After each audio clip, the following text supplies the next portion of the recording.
Bonjour à tous. Donc moi c'est Anne-Sophie Miclot, je suis ingénieure à l'UMR-SAV à l'INRA de Bordeaux, où je coordonne avec Laurent Delière l'Observatoire national du déploiement des cépages résistants, dont je vais vous parler.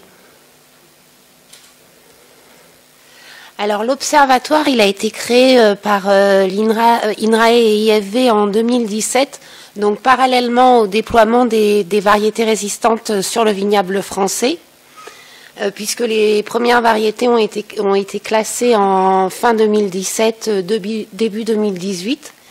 Et l'Observatoire a pour objectif d'organiser la surveillance de ces variétés, tant au niveau des populations ciblées par la résistance, donc le mildiou et l'oïdium, pour détecter tout contournement de résistance, mais aussi de surveiller l'émergence de nouvelles problématiques phytosanitaires liées au changement de protection des variétés avec des traitements différents par rapport aux variétés classiques. Et il a aussi pour objectif de favoriser le partage d'expériences et l'échange d'informations sur ces variétés pour lesquelles on a peu de références pour le moment. Alors, comment l'observatoire est organisé?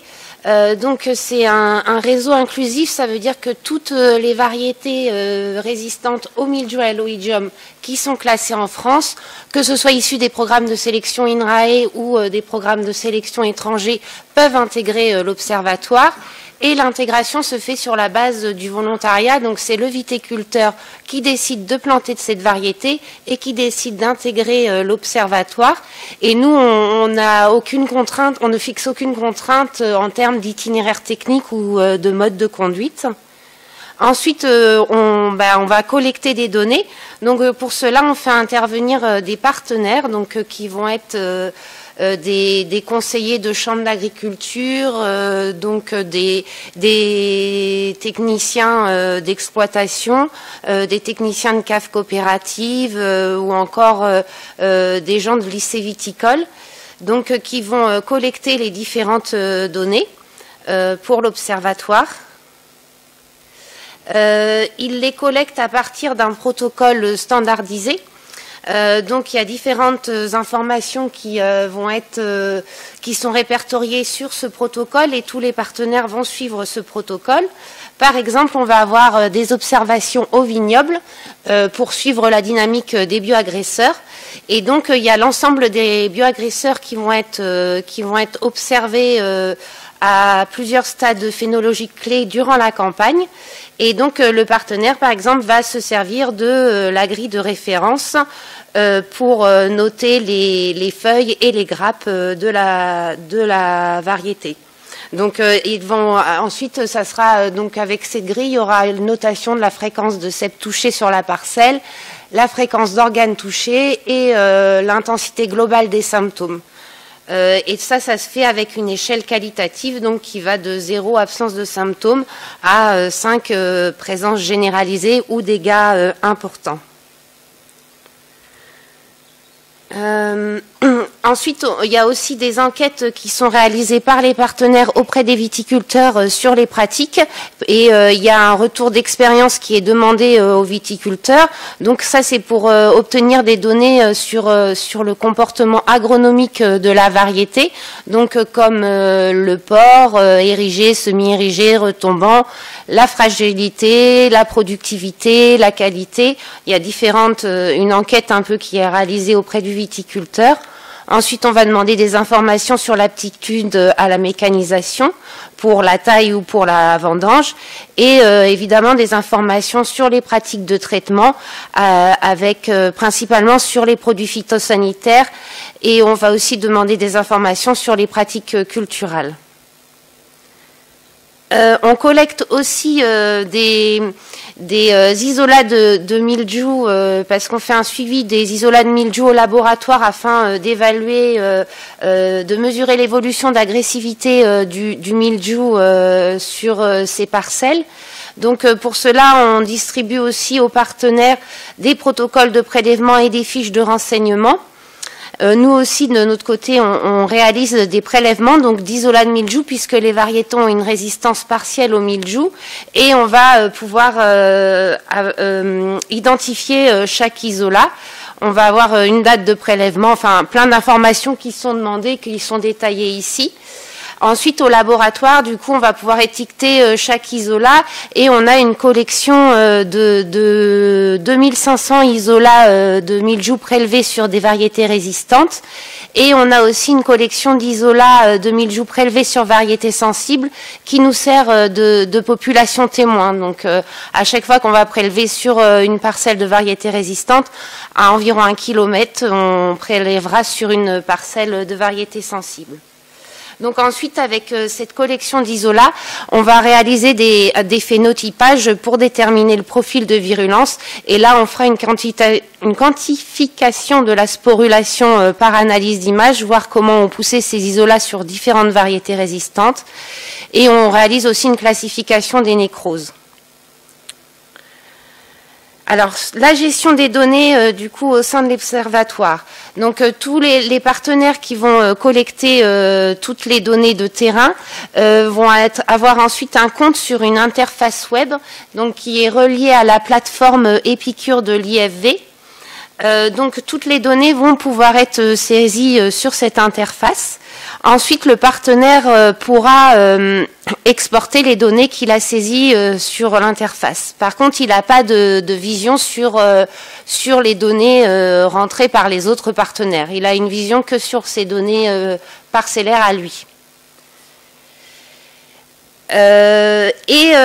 Pour un peu développer la collecte des données sur ces variétés, augmenter le nombre de parcelles suivies au sein du réseau, on a, dans le cadre du projet Vitis Datacrop, développé en partenariat avec l'IFV et la société Landfiles une application mobile. Donc pour cela, on est reparti de notre protocole standard avec les mêmes variables, mais qu'on a légèrement simplifié pour une saisie sur application mobile directement par le viticulteur sur la parcelle. Il y a aussi possibilité via cette application de poser des questions, d'échanger des informations, et tout le monde, tous les membres de l'application sont en réseau, tout le monde voit les données de tout le monde, enfin tout le monde réceptionne toutes les informations.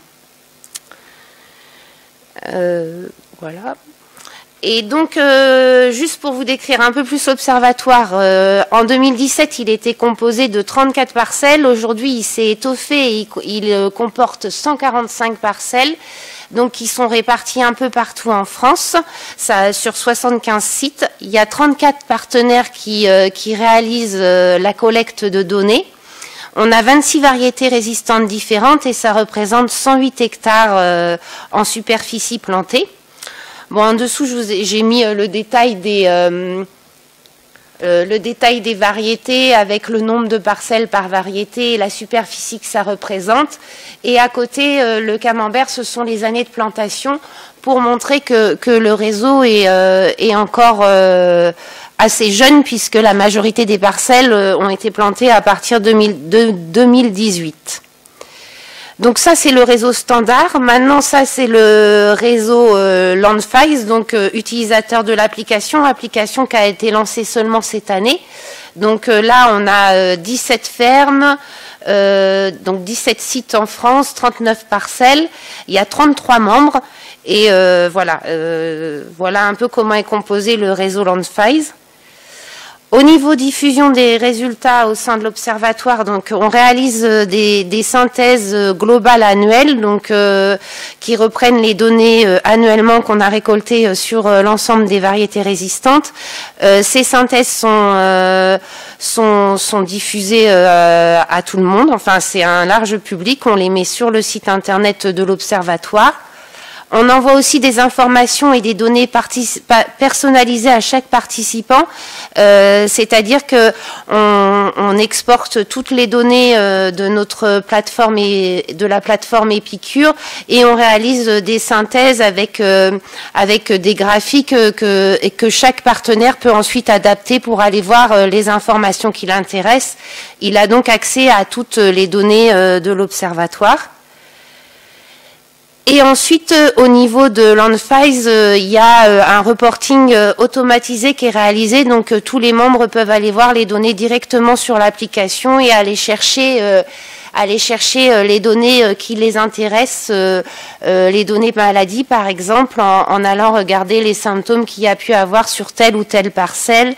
C'est relié à une pression sanitaire. Voilà, c'est un peu à la carte. Donc, comme je vous le disais, on a maintenant un site internet, enfin on a depuis le début, un site internet de l'Observatoire avec une carte interactive donc qui permet à tout le monde de voir où sont plantées les variétés résistantes. Il y a le nom de l'exploitation et les variétés plantées. Il y a des fiches techniques pour chaque variété. Il y a les synthèses globales depuis cette année, il y a même des synthèses par variété. Et puis il y a toute la documentation scientifique et technique et les informations réglementaires. Les perspectives aujourd'hui pour l'Observatoire, donc, c'est d'augmenter le nombre de parcelles suivies en France et donc augmenter la surveillance de ces parcelles, d'essayer d'ouvrir l'Observatoire à l'échelle européenne, d'essayer de fusionner nos bases de données Landfiles et Epicure, et c'est prévu dans le projet Vitis Data Crop. On voudrait aussi réaliser un reporting automatisé des données OSCAR sur le site internet pour que tout le monde puisse avoir accès aux données et aller voir les différentes données traitement ou sur le comportement agronomique des variétés directement sur le site internet. Et on voudrait essayer d'ouvrir donc les données obtenues dans le réseau. Et voilà, merci.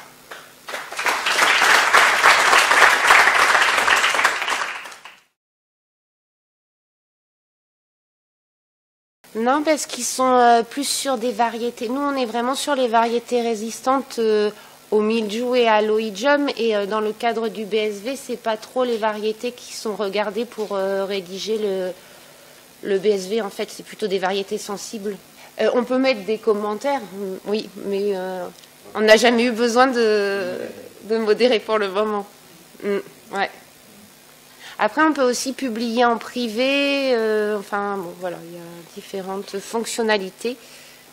Pour l'instant, ça va plutôt être, par exemple, on s'est rapproché de l'agroscope de Changin, de l'université de Neustadt en Allemagne, plutôt des scientifiques qui suivent des parcelles chez les viticulteurs dans les différents pays. Ouais. Sur 108, nous on a 108 hectares de plantés en fait au sein du réseau, et en France il y a à peu près 1200 hectares de plantés. Donc voilà, on est quand même...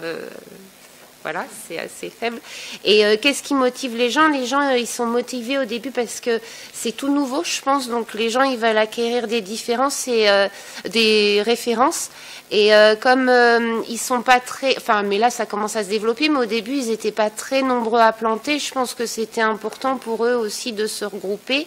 Et pour les techniciens qui assurent quand même le suivi, c'est aussi, je pense, pour être dans un réseau où on peut acquérir des références, mais aussi surveiller ces variétés, voir s'il n'y a pas quelque chose, enfin d'autres maladies qui se développent, mais aussi détecter un éventuel contournement.